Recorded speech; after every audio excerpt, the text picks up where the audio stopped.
Greetings and welcome to the Art of Tumbao, a podcast dedicated to helping social dancers unlock the deeper aspects of Afro-Latin social dance.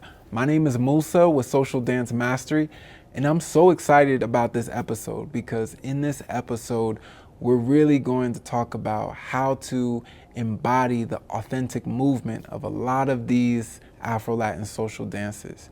Have you ever watched some of the best social dancers from Salsa, Bachata, Merengue, and ask yourself, how do they move like that?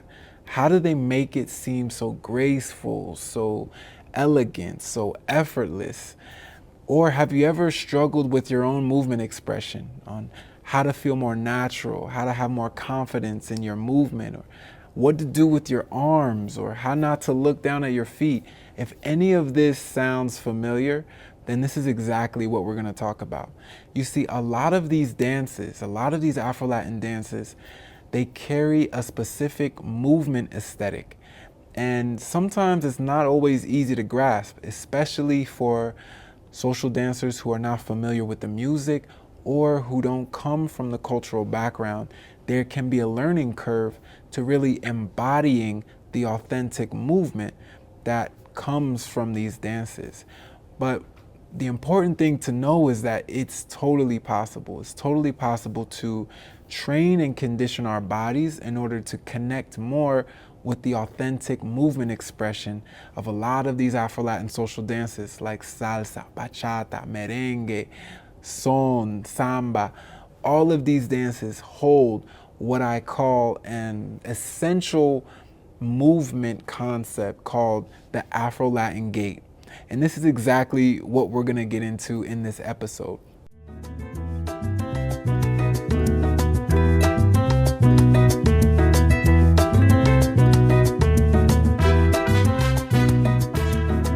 Okay, so let's get into the heart of our topic in this episode, which is all about the Afro-Latin Gait.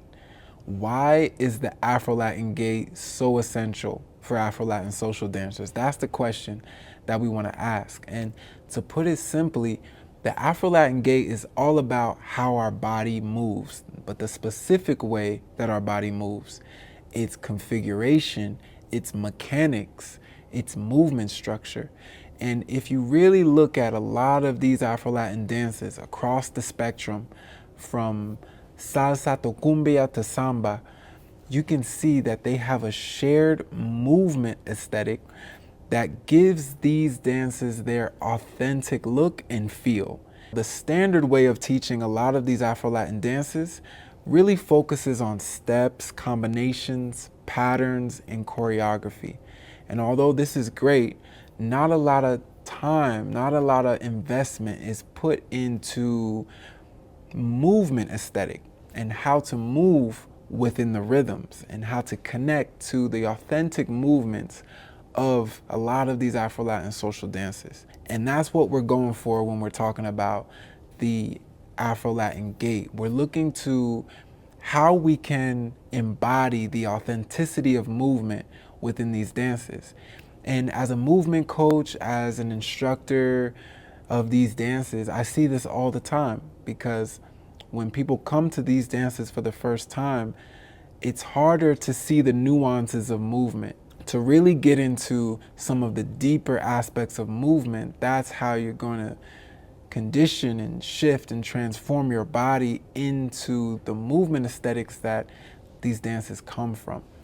So this shared movement structure, what I call the Afro-Latin Gait, is shared across all of these different Afro-Latin dance forms, right? But how did this come about? Where does this come from?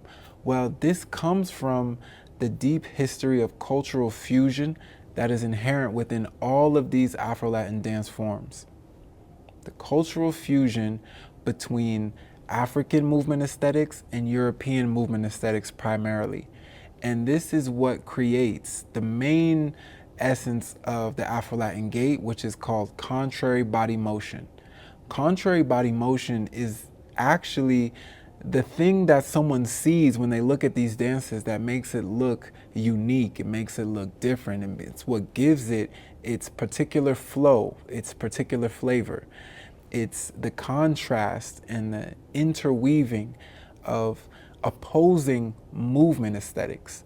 The movement aesthetics of the African value system mixed with the movement aesthetics of the European value system combined into one. This is what creates the Afro-Latin Gait. So let's really break down the Afro-Latin Gait. And to do that, primarily, one of the first things we have to do is we have to understand contrary body motion and how that branches off within Afro-Latin dance into the two primary movement aesthetics that are being intertwined and that are working together within a lot of these dances. Let's start with the African movement aesthetic and really go into what does the African movement aesthetic value when it comes to the body expression. One of the first things that African movement aesthetic values is groundedness, just overall having a lowered center of gravity, right? And this is very useful for a lot of the different Afro dances because it allows for that weight transfer to happen because of the tension generated off the floor. And this is why a lot of African dances, you see that they have a low center of gravity, their weight is lowered, and this allows them to do a lot of the types of movements that they do because of this. Okay, one of the next things when it comes to African movement aesthetic is circular movements. And this can be shown through the expression of body movements that are not necessarily angular. They're not necessarily straight. They more have rounded edges and they move in undulating motions like water, right? So you can see a lot of African dances have this type of movement aesthetic to where the movements are repetitive, the movements are cyclical, they have more of a circular motion, there's no right angles, there's no straight lines. It's really a reflection of nature. Now, one of the next aspects of the African movement aesthetic is polyrhythmic body engagement. You can have an isolation from the upper half of your body and the lower half of your body, both doing different rhythms at the same time. Or you can have your chest moving at one beat while your shoulders are moving twice the speed. So you can have these different isolations and these different separations of movement happening together as one. And this is a reflection of the polyrhythmic nature of a lot of African music has that polyrhythmic nature. So as dancers, remember our bodies are our instruments. So that will reflect in the bodies of Afro-Latin dancers. You can see that they will have a combination of different body parts moving at different frequencies or at different rates or at different paces.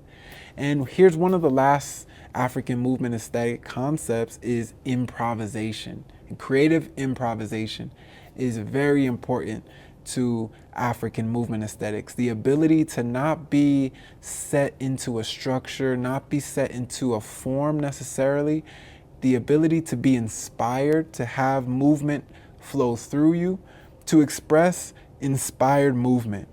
And this improvisational aspect of movement really is a reflection of how the spirit can move an African dancer, how they can be mounted by different spirits or whatever energies of nature can become embodied within them at any given time.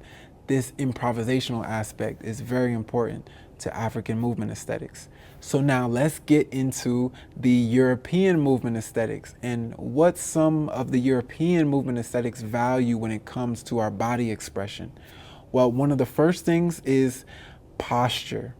And posture specifically when it comes to holding a frame, holding a specific structure within the body, that stagnancy, that ability to hold that structure is very important for the European movement aesthetics. And you can see that when it comes to the different positions that a lot of European dances have. So one of the next European movement aesthetics is structured, linear, controlled movements, right? And this structured and linear controlled movements really has to do with the concept of structuring movement over the course of time, creating specific choreographies, creating that synchronization between different people.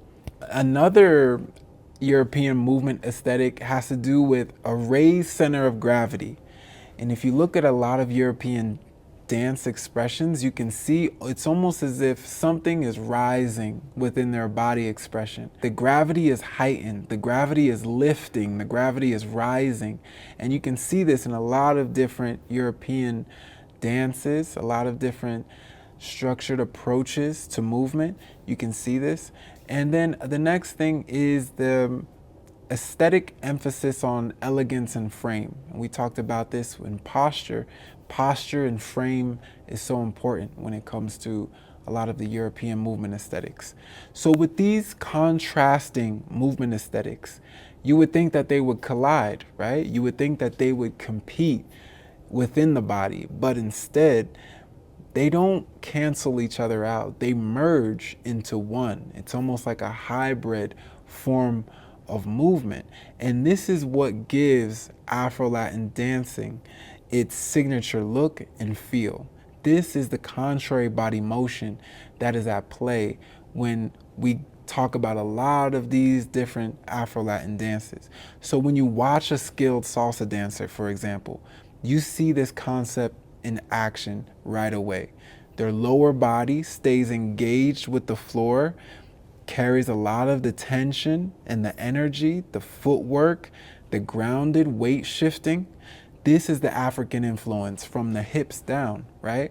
Now, when you get to the hips up, you get more into the European movement influences, right? You get that gliding torso, you get that held frame and posture. And this is all of the European movement aesthetics. So can you see how this is starting to work? Can you see how we're starting to construct our Afro-Latin gait, right? So the push and pull, the opposition of energies, this is all what defines what it means when we talk about contrary body motion and the Afro-Latin gait. So let's just backtrack just a little bit before we go further and focus in on an important word within this concept, because a lot of the times this is overlooked, and this is the word gait, right? G-A-I-T. So what are we talking about when we're referring to the Afro-Latin gait, right? Well, gait is just coming from kinesiology, the study of human movement. And our gait, essentially, in a biomechanical sense, our gait is how our bodies naturally move, how our muscles, our joints, our bones, how all of that system coordinates to create our movement. And this becomes so important and so useful for dancers because now it takes movement out of instinct and into something that we can actually fine tune, movement something into something we can condition, movement into something that we can actually adjust and shift within our body. So we can see that when dancers really understand their movement mechanics, right? And that's all we're talking about here. We're just talking about the mechanics of our movement.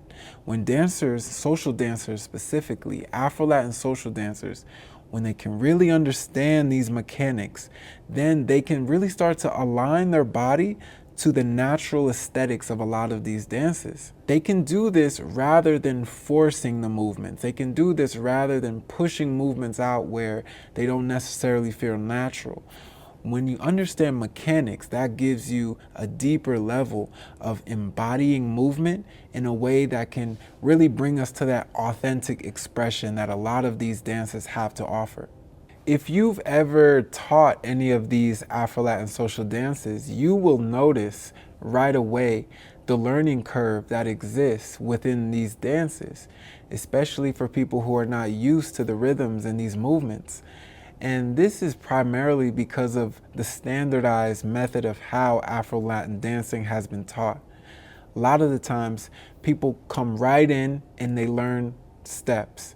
And you can see this specifically in salsa dancing. People who first come into salsa, they can see the instructor showing them the basic step. They can get that. They can get stepping to the front, coming back to the middle, breaking to the back, coming back to the middle. they see their instructor, how their hips are isolating, right? So when they step to the front, they push their hips out. But what they're not seeing is the deeper mechanics going on. They're not seeing how that instructor's hips is isolating that way because of what's happening below the hips, because of the energy being generated from the floor and the weight distribution happening with the knees. All of these different minute details of body mechanics are happening, and it's hard for beginners to really see that, to notice that, to notice the nuances of movement that are happening to make that aesthetic, to make that contrary body motion type of movement style, right? That is so unique and so particular to a lot of these different Afro-Latin dances. Well, if we really think about it, a lot of these dancers weren't taught in the standardized way that they're taught today. A lot of these Afro-Latin dances were taught more in the method of immersion as opposed to instruction, right? You were just exposed to the rhythms all day, every day. You were exposed to the movements. It was a part of the lifestyle to have that lowered center of gravity. It was a part of the task that you would do every day. It was a part of your daily practice. And this is the conditioning that would be fed into the body. The body would learn these movements. The muscles would learn the memory of all of these movements. And that's how dancers would develop their unique style. That's how dancers would develop their movement expression, is just by being immersed in the culture, being immersed in the rhythms, being immersed in everything that has to do with these Afro-Latin dances. So as these dances started to evolve and as the method of instruction started to move more into studios, right, where now you have a mirror in front of you, now you have to work a little bit harder in order to experience that immersive connection to a lot of these dances, because this is originally how these dances were learned. They were learned through immersion, not through instruction. So a lot more time really has to be given to body mechanics, movement aesthetics, in order for dancers to really be able to embody that authentic movement. All right, so now let's get into the real breakdown, the mechanics of the Afro-Latin Gait. And this is from the ground up. Now, why is this important? This is important because when we can really isolate each part of the body and when we can understand as social dancers how it works within Afro-Latin dance, then we can make precise adjustments, we can refine our technique, and we can move with the authenticity that these Afro-Latin dances require, right? So let's start where it all begins, the connection with the floor, our feet. Most dancers, when they first get into these dances, they don't realize that there's a special technique going on with the feet and our connection with our feet to the floor. And this technique allows for more grace, allows for more control and more responsiveness when it comes to dancing all of these Afro-Latin dances. And this special technique is called ball rolling. And you can really see ball rolling, you can really see how it works if you just take some time to observe how people walk naturally. And that swinging foot that comes in front of a person, right? Watch what the foot does when it contacts the ground, right? The first thing that you'll see is the heel of the foot, the back heel of the foot will contact the ground first, and then it'll go down to the ball of the foot. This is called a heel strike. In the study of body mechanics and the study of the human gait cycle, they call this the heel strike, when the leg swings in front and the heel strikes the ground first, right? But when it comes to the Afro-Latin Gait, this technique is done in the reverse. And this is where we get ball rolling. All right, so now let's make the comparison with an experienced dancer's foot. Now, when you watch an experienced dancer's feet contact the floor, you'll notice something completely different. You'll notice that the dancer's ball of their foot contacts the ground first, and then the weight is then pushed down and rolls down to the heel of the foot. And why is this so important? What does this do? Well, this actually creates an angle that allows the energy to be generated from the floor, stored in the ankle, and then channeled up into the rest of the body. You see, the things that happens with heel striking, when we heel strike, the heel makes contact with the floor, and all of that potential energy is dissipated. So if you want to feel this for yourself, try this out while sitting or while you're standing. Press the ball of your foot into the floor and slowly roll it down until the whole foot is flat. And pay attention to how much energy and heat that you can create just from that small rolling motion when you really push your pressure into the floor. This is the tension that you can create. This is the tension that's going to be absorbed up into the body when you start dancing. So this is often why a lot of beginner Afro-Latin dancers, they often look clunky with their footwork, or they might look wobbly with their basic step, because they haven't learned really how to absorb and regulate the energy from the ground. And all of that happens with ball rolling. So in a lot of these Afro-Latin dances, we're not always walking in a straight line forward. Sometimes we're walking forwards and back. Sometimes we're walking side to side. Sometimes we're even walking in place. So this footwork technique is critical for control. It'll help in all different kinds of pivots, turns, spins. It'll help with generating energy, with maintaining contact. It'll help with having more grace when you're doing your footwork. So now once we generate the energy from the floor, where does it go, right? This brings us to the knees. So now that we understand how the connection with the feet are working in the Afro-Latin gait, we need to ask the question, where does the energy go next? The energy goes next to the knees. After the ankles, after the energy is generated from the ball rolling and generated in the ankles, it moves up into the knees. And a common thing that happens with a lot of beginner dancers is that when they start ball rolling, the top of their head bounces up and down. And this is likely because there's no flexion within the knees. And without proper knee flexion, the energy from the floor has nowhere to go, and the body starts bouncing, right, instead of flowing.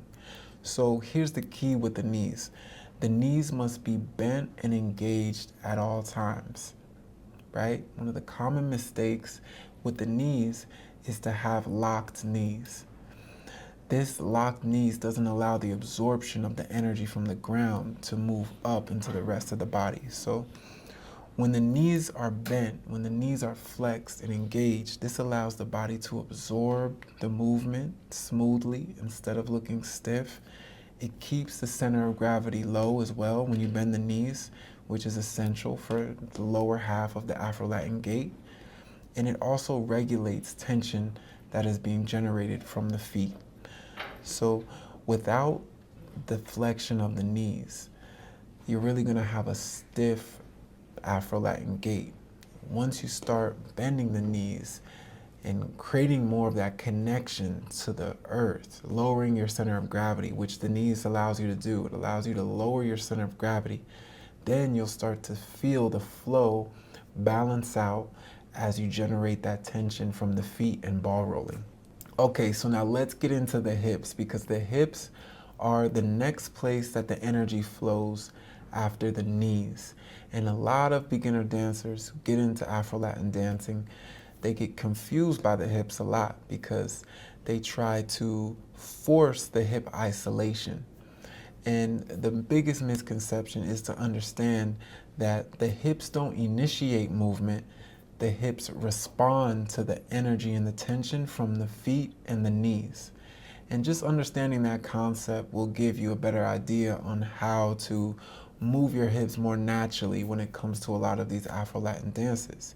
So think of it like this. The feet generate the energy with that angular tension that's being created with the ball rolling. The knees regulate the energy, right? They lower your center of gravity. And the hips absorb and express that energy. So to understand this better, it's really good to talk about the structure of the hips in general. The hip joint is a ball and socket joint, essentially, right? Which means that it has the ability to move in a circular and fluid motion. And this is why a lot of Afro-Latin dance movements have that signature smoothness and that isolation that's happening in the hips, because the hips are naturally designed for those types of isolations and rotation. A good analogy that I like to give when it comes to understanding the hips is, you see the hips as a ball of water, right? And you really don't want to push the bowl of water. You don't want to push it because that will topple the water within the bowl. But if you move the bowl itself around the water, then you can keep the water stable inside the bowl without toppling it, right? And that's what we're doing when we're using the Afro-Latin gait, and we're moving our ball rolling with our knees and allowing that to isolate the ball and socket joint of the hips. So the hips are really important because it's the transition, it's the threshold between the lower half and the upper half of the body.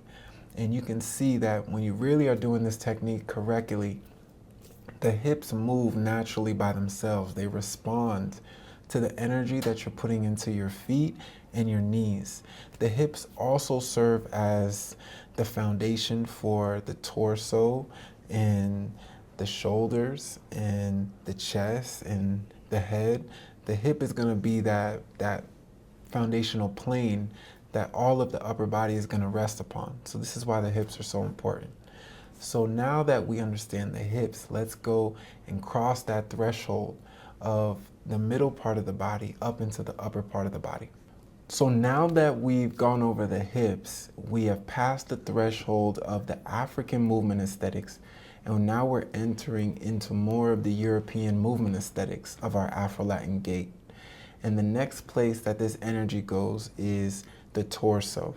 The torso has a very particular motion when it comes to the Afro-Latin gait, because you can see that gliding effect of the torso. You can see it's almost as if that lateral motion is rising from side to side on the plane of the hips, right? So remember, if the hips are a bowl, the top of the bowl is the plane of that bowl, or the plane of the hips, and on top of that rests our torso. And the torso is going to be gliding. It has a gliding motion laterally, and you can see this with a lot of very advanced and very talented Afro-Latin dancers.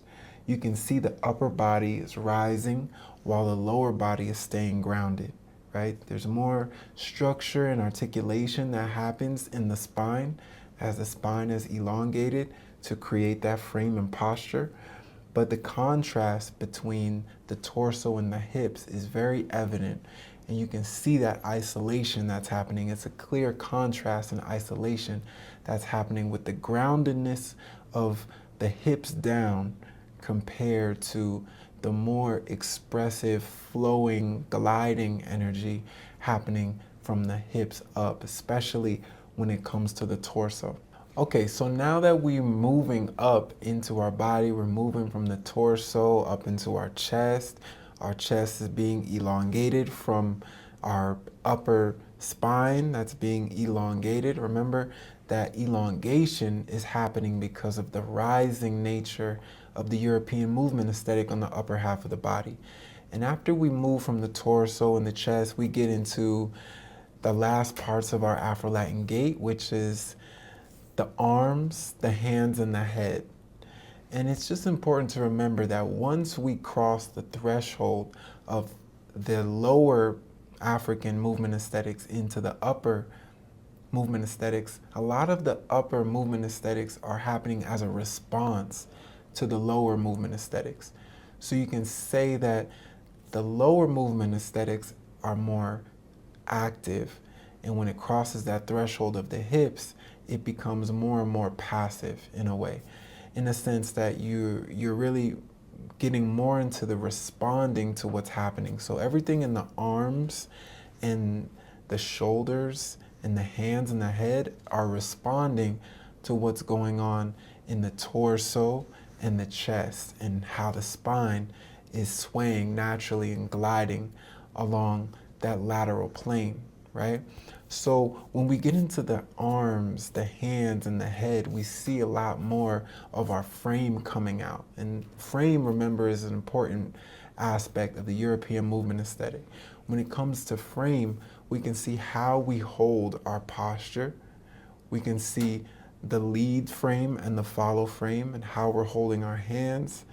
And we can also see when we start to get into our shines and our individual improvisation, we start to see more of the styling, and that's where we can get more of that expression going on within our hands.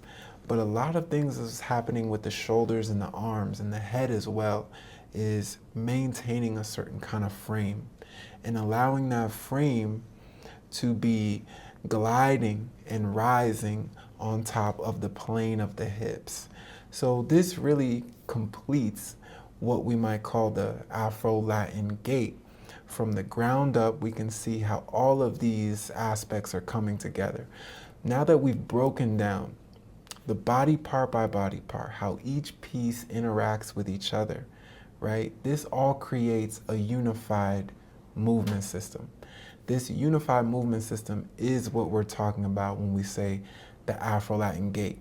When all of these components are working together, the feet, the knees, the hips, the torso, the arms, the head, this is how you get that unique and creative hybrid style that is the Afro-Latin movement aesthetic. This is what makes it look authentic.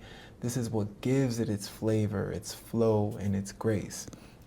So as a movement coach, for example, when I see somebody struggling with their movement, with their dancing, with their basic steps, I know the issue isn't just about learning the steps. It's about fine-tuning specific parts of their Afro-Latin gait, whether it's their footwork, how their feet are connecting to the floor, maybe it's their knee flexion, it might be the isolation of their hips, it might be their posture.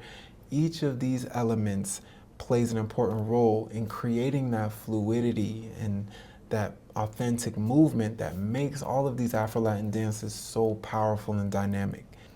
I can't tell you how many times that I've heard people say things like, I just wasn't born with how to move like that, or I don't have the body type, or I'm not Cuban, I'm not Dominican, I'm not Puerto Rican, I wasn't born there. Every time I hear those things, I have to remind people that's simply not true, because movement is cultural, it's not genetic. And the Afro-Latin Gait gives us the keys in order to fine-tune our movement, in order to recondition our body in a way that we can tune into the authentic movement of all of these Afro-Latin styles of dance. We covered contrary body motion, which is the essence of the Afro-Latin Gait. This is the foundation of authentic movement within many of the Afro-Latin social dances. There's a common thread that goes through all of these dances that comes from the heritage and culture and cultural fusion, the background of these dances or where they come from. This common thread is contrary body motion. It creates the Afro-Latin Gait, right? Most dance classes, they start with steps first. But we always have to remember the true mastery of movement starts with the quality of how we move our bodies, right? So anyone can develop this skill. It's not about where you're from. It's more about how you train and condition and make those fine-tuned adjustments in your body. So here's my encouragement to you. Start training your movement before focusing on steps. Make those small adjustments. Pay attention to how your body interacts with the music. Trust that with constant practice, your dancing will evolve and you'll start to see that reflection in your movement expression, right? So really reflect on your own movement habits. This helps a lot. Film yourself dancing. Look at and observe yourself and ask the questions of what areas can you improve within your Afro-Latin Gait. from your feet to the top of your head. What can you improve? What can you fine tune? What can you adjust? And break down these movements. So keep learning how to refine your dance technique. Thank you for tuning in to this episode of the Art of Tumbao podcast. I'll catch you in the next episode. Until then, keep moving with intention, keep training your body, and most importantly, enjoy the dance.